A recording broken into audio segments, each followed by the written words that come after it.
I really expected that, of course, there's a law that you can point to in the law book, the code, that requires you to file a tax return. Of course there is. Maybe I don't know what it is right then as he was speaking to me, but sure. So naively, I agreed to go off and research it and get back to him. 3.5 months later, I was at that point where I couldn't find the statute that clearly made a person liable, at least not me and most people I know, and I had no choice in my mind except to resign. I had to leave the IRS because I presented evidence that I had accumulated indicating that the agency was violating the law and violating people's rights. And I asked the agency for a response to my sincere concerns. And the answer I got was that they would not respond to my concerns and that they would provide me with the paperwork necessary to tender my resignation. But We the People Foundation for Constitutional Education put a full-page ad in the USA Today on July 7th, 2000. And within the body of that ad was a $50,000 challenge for anyone that could show the law. And to me, $50,000 is a lot of money. So I went after that and did the research based on the fact that I thought, let's put this baby to bed. I'm hearing all these rumors. You know, I'm going to kill two birds with one stone. I'll answer these people's questions that are asking me, and then I'll win this $50,000. And, you know, based on the research that I did throughout the year 2000 and that I'm still doing, I have not found that law. I've asked Congress. We've asked a lot of people in the IRS commissioners, helpers. They can't answer, because if they answer, the American people are going to know that this whole thing is a fraud.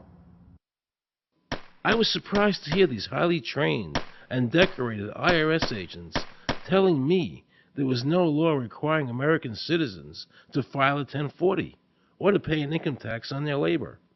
I haven't filed an federal income tax return since I left. I have not filed a tax return since 1999. Approximately 67 million people don't file an income tax return.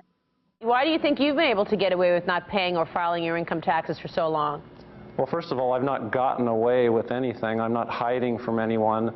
I'm simply asking the IRS to show me the laws that apparently require me to do these things, and they are suspiciously reticent to answer questions from me, and of course there are millions of other people, many other organizations who have attempted to get answers. They act very suspiciously when asked to simply sit down at the table with the American people and discuss what their obligations are. Rather than pulling up a chair, they pull out a club.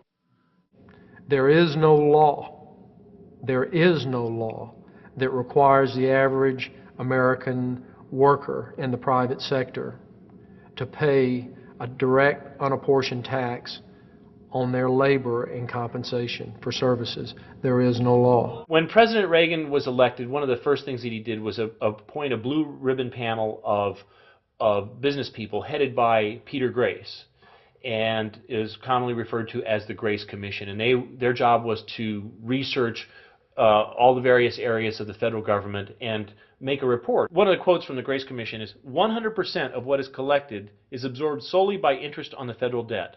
All individual income tax revenues are gone before 1 nickel is spent on the services taxpayers expect from government. We've been brainwashed. People have been told, you know, that you need this income tax system to fund government, which is absolutely ridiculous. I mean, my question is, well, if that's true, how did we fund government from 1776 to 1913? Every year, you give the federal government a form that says, here's how all my money worked.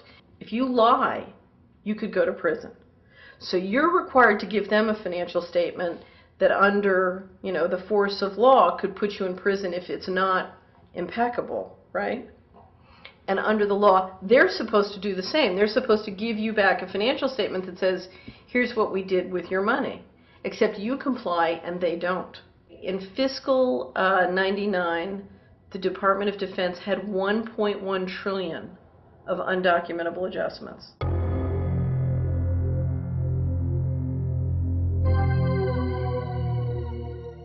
The following year, they had 2.3 trillion of undocumentable adjustments.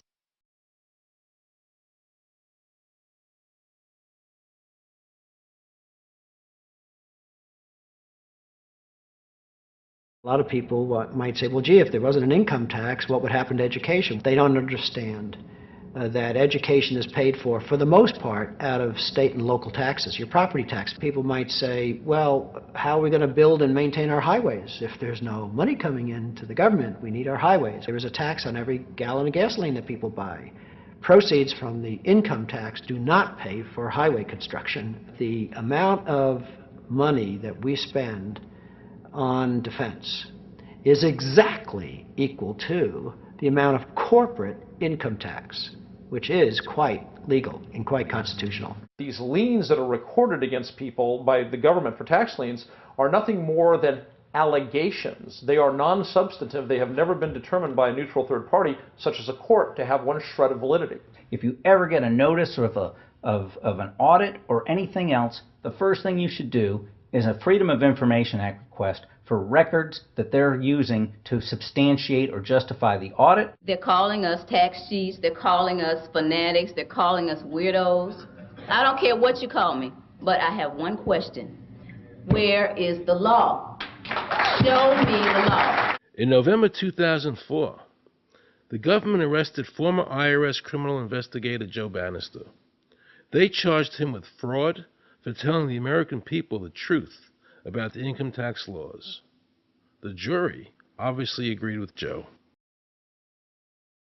Well, it just showed Mr. Bannister to be honest and straightforward and working within the law. Vernice Kuglin, a Federal Express pilot, claimed there was no law requiring Americans to file an income tax. She also won in court. 24 people were criminally charged by the IRS because they claimed there was no law requiring them to file an income tax return. The fact is, neither the judge, nor the prosecutor, nor the IRS could bring that statute in there because it's not in the books. The jury came back with an acquittal for everyone.